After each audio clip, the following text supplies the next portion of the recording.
जी अस्सलाम वालेकुम दोस्तों, क्या हाल चाल है। उम्मीद करता हूँ कि आप सब खैरियत से होंगे और मैं भी अल्लाह ताला के फजलो करम से खैरियत से। दोस्तों, एक हमारे भाई हैं लाहौर से, उन्होंने एक मैसेज किया था कि सर रोमानिया के बारे में कोई इन्फॉर्मेशन दें। तो भाई मैंने पहले भी अपनी रोमानिया के बारे में एक्सपीरियंस दिया हुआ है, शेयर किया हुआ है आप लोगों से। इंशाअल्लाह ताला आज फिर मज़ीद आपको पूरी डिटेल समझाता हूँ। अगर हमारे चैनल पे कुछ दोस्त नए आते हैं तो उनसे एक रिक्वेस्ट है कि भाई इस वीडियो को पूरा देखा करें, सुना करें और इसको चैनल को सब्सक्राइब किया करें, लाइक किया करें, शेयर किया करें। एज ए जनरल नॉलेज के लिए आप दूसरों से भी ये शेयर कर सकते हैं। असल में वजह यह है दोस्तों कि अगर आप पाकिस्तान में हैं तो पाकिस्तान से आप लोगों की पूरी तैयारी कैसे होनी चाहिए और किस तरह से होनी चाहिए, ये आज इंशाअल्लाह ताला पूरी डिस्कस करेंगे इस वीडियो में। तो दोस्तों, सबसे पहले एक दोस्त है, उनसे पूरी इन्फॉर्मेशन ली, जैसा कि उन्होंने बताया या कुछ रिसर्च की कि इसमें कितनी अच्छाई है, कितनी इसमें सच्चाई है या कितनी इसमें झूठ है, ये सब बातें पता चली हैं। वही आज आपसे एक्सपीरियंस शेयर करेंगे कि दोस्तों, जैसे आप लोग फॉर एग्जांपल पाकिस्तान किसी भी कंसल्टर से वीज़ा लेते हैं, एजेंट से वीज़ा लेते हैं, तो वो आपको स्टिकर वीज़ा देता है। तो उसके लिए आपकी सबसे ख़ास चीज़ें कौन कौन सी होनी चाहिए। पहले नंबर पे तो पासपोर्ट होना चाहिए, यानी कि वो वैलिड होना चाहिए, एक्सपायर नहीं होना चाहिए, यानी कि उसकी लिमिट ज़्यादा होनी चाहिए। अगर नया बना है तो फिर भी ठीक है, उसमें प्रॉब्लम नहीं है। दूसरे नंबर पे जो ख़ास चीज़ें बता रहा हूँ वो यानी कि आपने नोटिस में रखनी है ताकि आप लोगों के इल्म में रहे। पहले नंबर पे पासपोर्ट आ गया। दूसरे नंबर पे आपको चाहिए यानी कि अपना करैक्टर सर्टिफिकेट, जिसको हम लोग पुलिस रिपोर्ट भी बोलते हैं। आपका करैक्टर सर्टिफिकेट सही होना चाहिए कि आपके ऊपर कोई क्राइम वगैरह का इशू तो नहीं है।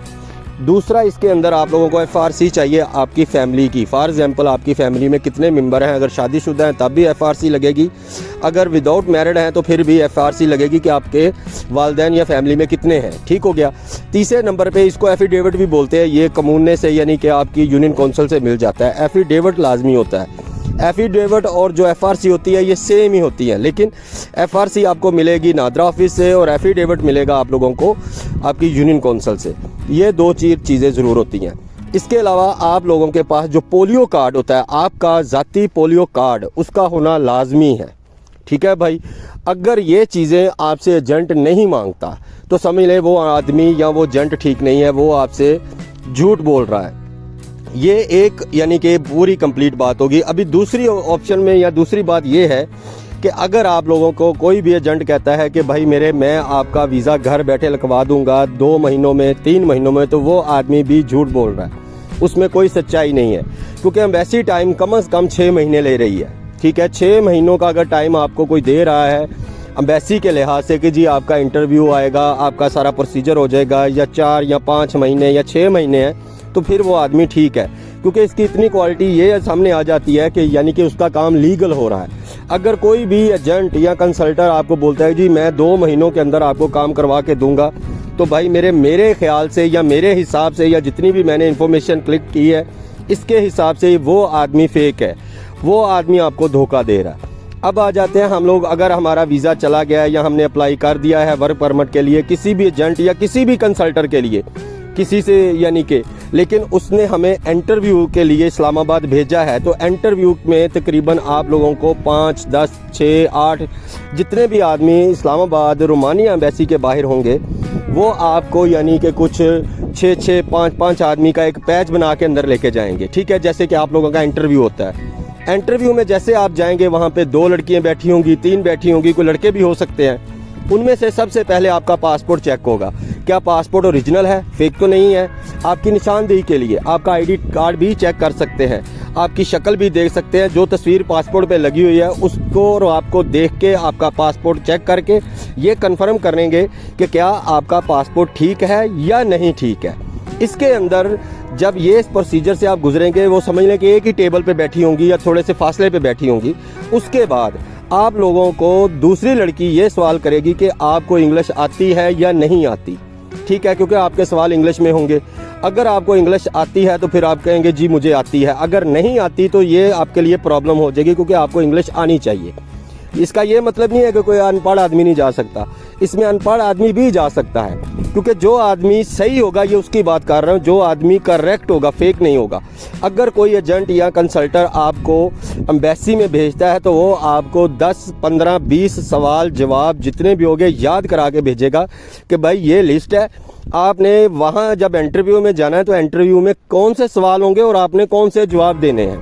आप उन पर रट्टा भी लगा सकते हैं, आप लोग जैसे भी करके उसको याद करके जाएंगे, ठीक है। सवाल क्या होंगे कि आपकी उम्र कितनी है, ठीक है, पासपोर्ट के हिसाब से, ठीक है, आप रहते कहाँ पे हैं, ठीक हो गया।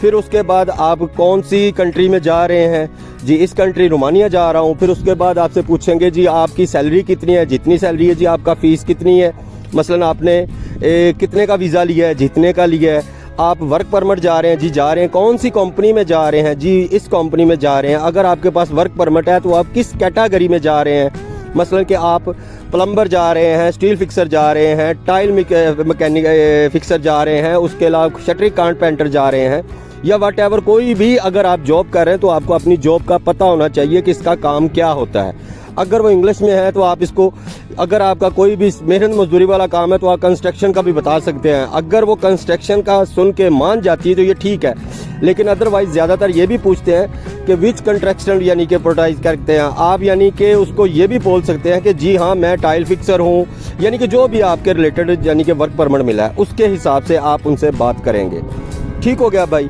फिर उसके बाद आपके इंटरव्यू के बाद आप लोगों का पोलियो कार्ड चेक किया जाएगा। पाकिस्तान में ये चेक किया जाएगा, गारंटी है आपसे पूछ सकेंगे, ठीक है। हो सकता है कोई ना भी पूछे, इसमें कोई ख़ास बड़ी बात नहीं है, लेकिन एक अंदाजे के हिसाब से, यानी कि जितने दोस्तों से बात की है ना रोमानिया के लिहाज से, तो उन्होंने समय लेके 10 से बात की है, उसमें से 8 आदमियों ने यह कहा कि हमसे पोलियो का पूछा गया था कि क्या आपको पोलियो के इंजेक्शन बचपन में लगे थे, जी हाँ लगे थे।